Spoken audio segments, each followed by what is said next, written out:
তেহরানে খামেনির শোক শোভাযাত্রায় কোটি মানুষ। আজই তেহরান ছাড়ছে তার কফিন। হত্যার বদলা নিতে দাবি জনতার।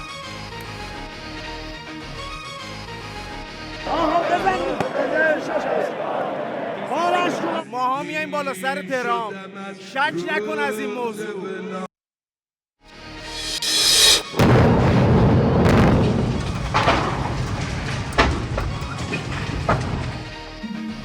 ইউক্রেনে আবারও রাশিয়ার বড় হামলা। ৭০টি মিসাইল ও ৩৫০ ড্রোন হামলায় বিধ্বস্ত কিয়েভ, নিহত ১১।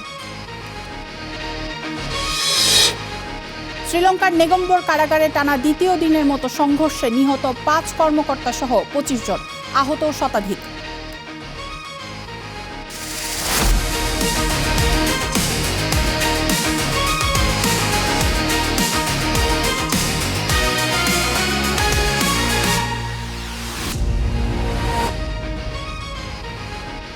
স্বাগত স্টার ওয়ার্ল্ডে, সঙ্গে আছি আমি মায়েশিকা Rahman.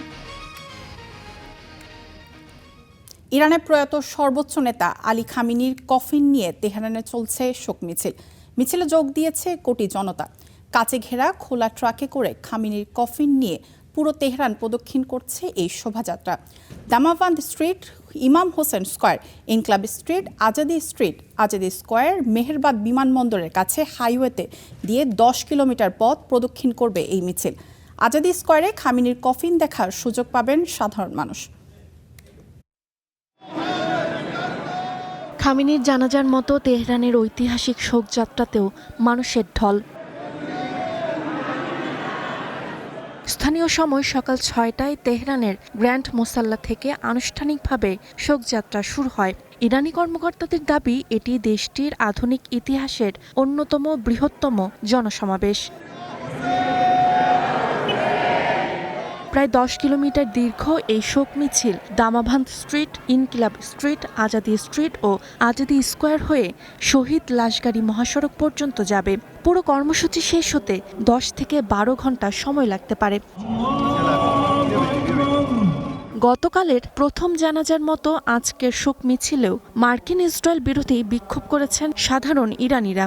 Donald Trump, mic veins, নেতানিয়াহুর মৃত্যুদণ্ডের দাবিতে ব্যানার ফেস্টুন নিয়ে এসেছেন তারা।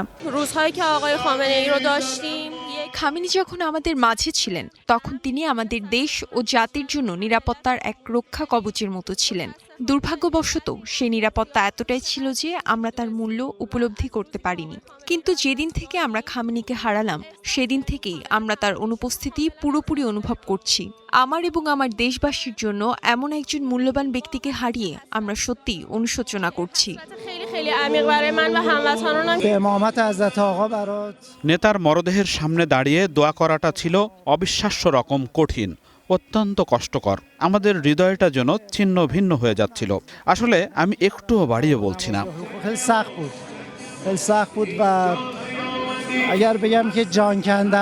আয়োজকরা জানিয়েছেন আজাদি স্কয়ারে রাখা হবে খামেনির কফিন। সাধারণ জনগণ পাবেন দেখার সুযোগ। Roksana Rimi, star news. যেমনটা শুনলেন, কাছে ঘেরা খোলা ট্রাকে খামেনির কফিন নিয়ে তেহরানে চলছে শোক শোভাযাত্রা, যাতে অংশ নিয়েছে কোটি জনতা। তবে জনতার ভিড়ে খুব ধীর গতিতে এগোচ্ছে কফিন বহনকারী ট্রাক। আজই শেষবারের মতো তেহরানে থাকছে খামেনির কফিন, তাই সারা দেশের মানুষ জড়ো হয়েছেন তেহরানে। আমরাও সরাসরি চলে যাচ্ছি তেহরানে খামেনির শোক শোভাযাত্রায়।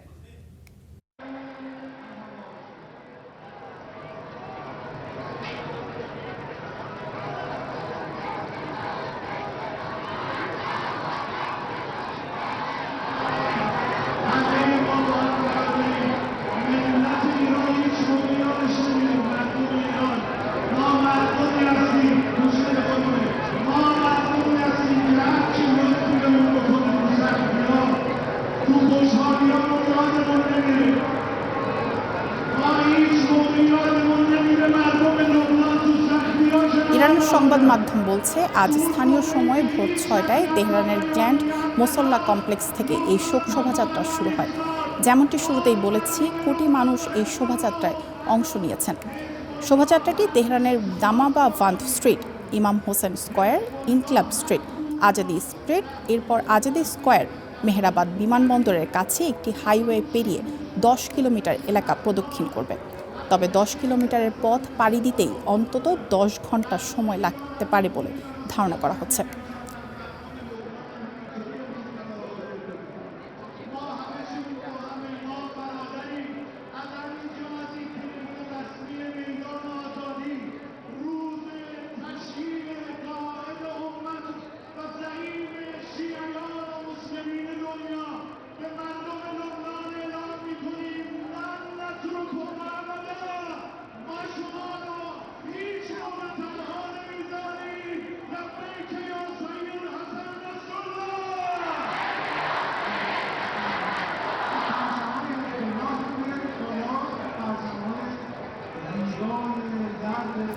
তেহরানের আজাদি স্কোয়ারের শোভাযাত্রাটি কিছুক্ষণ বিরতি নেবে। এখানে সর্বসাধারণের জন্য উন্মুক্ত থাকবে কফিন।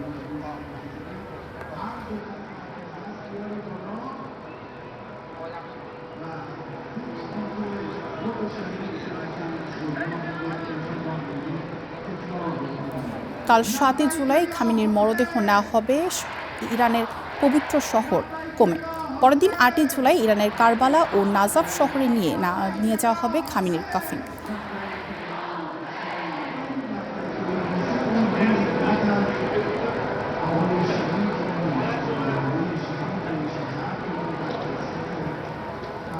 নয় জুলাই বৃহস্পতিবার জন্মস্থান ইরানের মাশহাদ শহরে দাফন করা হবে খামেনিকে।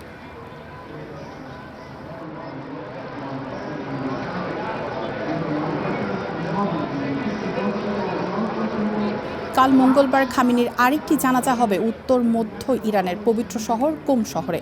সেখানে শিয়া ধর্মীয় নেতার জাম কারেনের তার নামাজের জানাজা পড়বেন, যার শিয়াদের অন্যতম গুরুত্বপূর্ণ ধর্মীয় স্থান।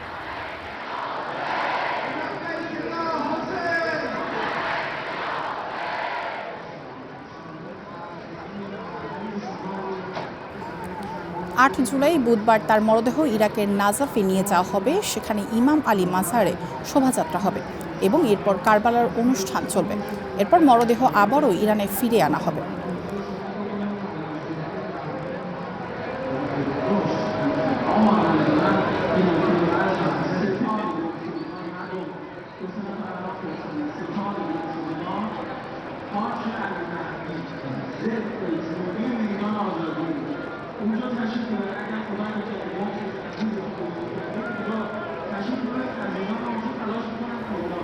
নয় জুলাই বৃহস্পতিবার ইরানের মাশহাদে ইমাম রেজা মাজারে তাকে দাফন করা হবে।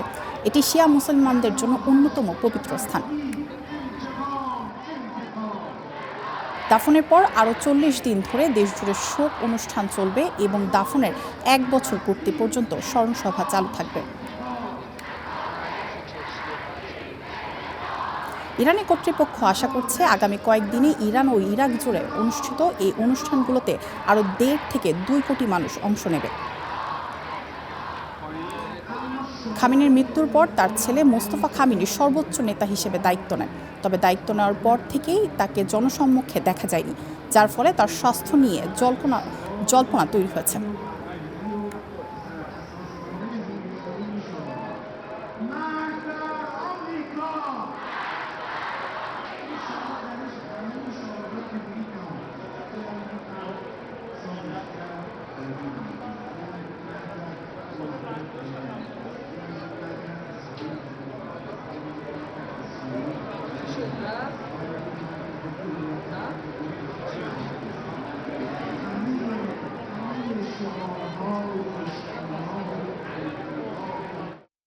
দর্শক, এতক্ষণ আমরা ছিলাম তেহরানে, সেখানে খামেনির শোক শোভাযাত্রা চলছিল।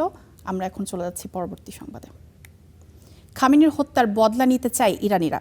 শোক শোভাযাত্রায় অংশ নেয়া ইরানের সাধারণ মানুষ বলছে এই হত্যাকাণ্ডগুলোর জন্য ট্রাম্প ও নেতানিয়াহুকে শাস্তির মুখোমুখি হতে হবে। মিছিলে ট্রাম্প ও নেতানিয়াহুর বিরুদ্ধে প্ল্যাকার্ড ও ব্যানার বহন করে ক্ষুব্ধ ইরানিরা। সেখানে আগে ইরানের সেনাপ্রধান বলেছিলেন খামেনি হত্যার প্রতিশোধ নেওয়া কোনো দিক থেকে পিছু হাঁটবে না ইরান। যুক্তরাষ্ট্র ও যুক্তরাজ্যের পতাকা পোড়াচ্ছে ইরানিরা। খামেনি হত্যার প্রতিবাদ রূপ নিয়েছে ক্ষোভে। শোক মিছিলে ক্ষুব্ধ লাখো ইরানি। মিছিল জুড়ে বিপ্লবের লাল রাঙা ব্যানার ফেস্টুনেও সেই ক্ষোভের প্রকাশ। ট্রাম্প ও নেতানিয়াহুকে হত্যার হুমকি লেখা স্লোগান বহন করছেন খামেনির ভক্তরা। শুধু ট্রাম্প নেতানিয়াহুই নন, প্লেকার্ডে দেখা গেছে মার্কিন ভাইস প্রেসিডেন্ট জেডি ভ্যান্স, ফ্রান্সের প্রেসিডেন্ট ইমানুয়েল মাখোর ছবিও, যাদের প্রত্যেকের ছবির নিচে লেখা রক্তপাত হবে। গত ২৮ ফেব্রুয়ারি ইরানে যৌথভাবে হামলা চালিয়ে খামেনিকে হত্যা করে ইসরায়েল ও যুক্তরাষ্ট্র। এর আগে জানাজার সময় ইরানের সেনাপ্রধানও পরিষ্কার ঘোষণা দিয়েছেন, খামেনি হত্যার প্রতিশোধ থেকে পিছু হটবে না ইরান। এমন এক সময়ে ট্রাম্পকে হত্যার হুমকি সংবলিত ব্যানার পোস্টার নিয়ে রাজপথে নেমেছেন ইরানিরা, যখন আগামী ১১ জুলাই ফের পাকিস্তানে হতে যাচ্ছে ইরান যুক্তরাষ্ট্রের চূড়ান্ত চুক্তিতে পৌঁছার আলোচনা। নূর মোহাম্মদ, স্টার নিউজ। ইরানের প্রয়াত নেতা খামেনির জন্য শোক সমাবেশের সপ্তাহব্যাপী আয়োজনে দেখা গেছে স্বেচ্ছাশ্রমের এক অভূতপূর্ব দৃশ্য। হাজারো মানুষ নিজে থেকেই নেমেছেন নানা রকম কাজে। কেউ লাখো মানুষের পানি পান করাচ্ছেন, কেউ বিতরণ করছেন খাবার, কেউ বা মানুষের বিশ্রামের জন্য তৈরি করছেন তাঁবু। তেহরানের রাষ্ট্রীয় শোকানুষ্ঠান পরিণত হয়েছে মৈত্রীর সমাবেশে। তেহরানের গ্র্যান্ড মোসাল্লার বিশাল প্রাঙ্গণে ইরানের সাবেক সর্বোচ্চ নেতা আয়াতুল্লাহ আলী খামেনির বিদায়ী অনুষ্ঠানে লাখ লাখ মানুষের সমাগম। এই বিপুল সংখ্যক মানুষ যেন নির্বিঘ্নে প্রিয় নেতাকে শেষ শ্রদ্ধা জানাতে পারেন, সেজন্য দিনরাত পরিশ্রম করে যাচ্ছেন শত শত স্বেচ্ছাসেবক। শোকাহত মানুষের জন্য খাবার প্রস্তুত ও পরিবেশন করছেন তারা। দীর্ঘ সারিতে দাঁড়িয়ে খাবার সংগ্রহ করছেন অনেকে, কেউ আবার অস্থায়ী তাঁবুতে বসে বিশ্রাম নিচ্ছেন।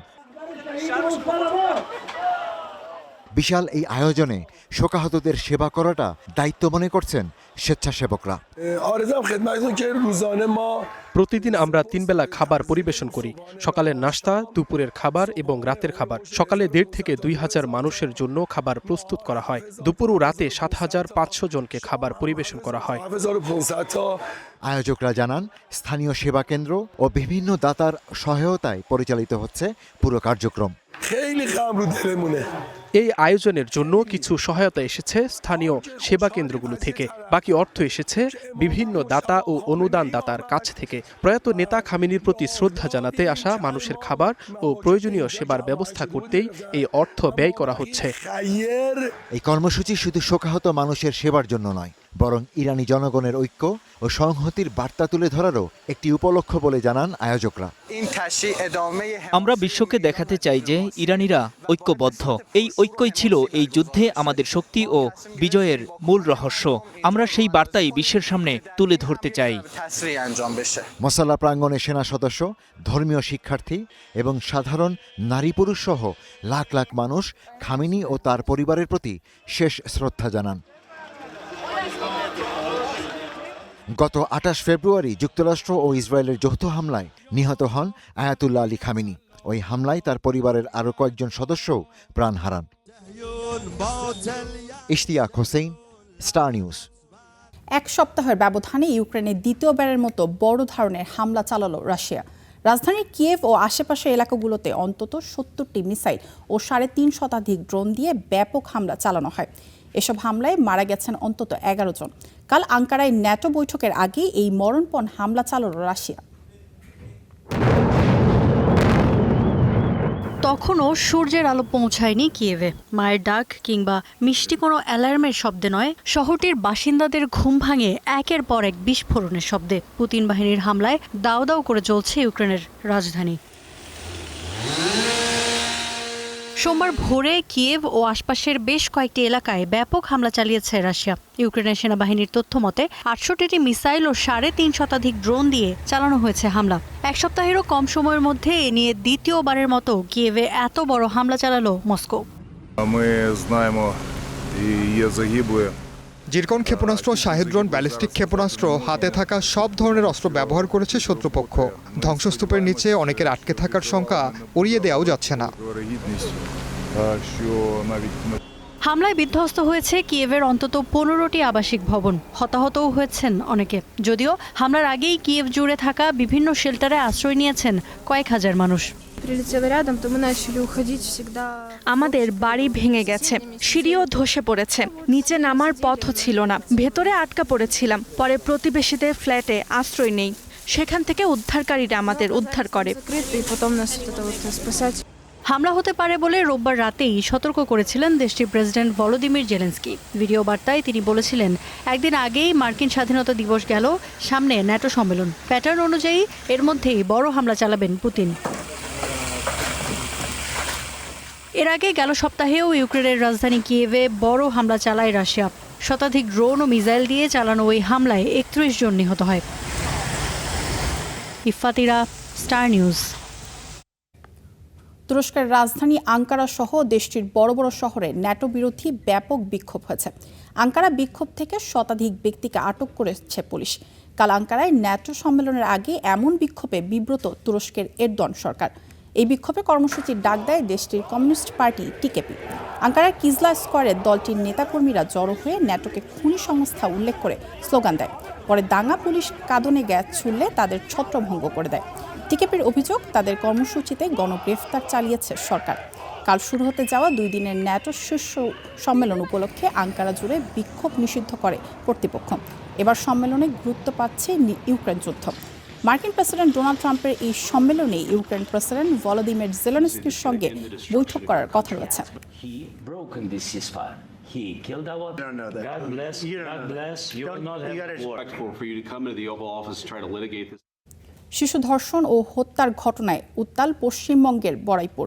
বিক্ষুব্ধ জনতার অবরোধের পাশাপাশি পুলিশের সঙ্গে সংঘর্ষের ঘটনাও ঘটেছে। পরিস্থিতি নিয়ন্ত্রণে বড়াইপুর সহ বেশ কিছু এলাকায় 163 ধারা জারি করা হয়েছে।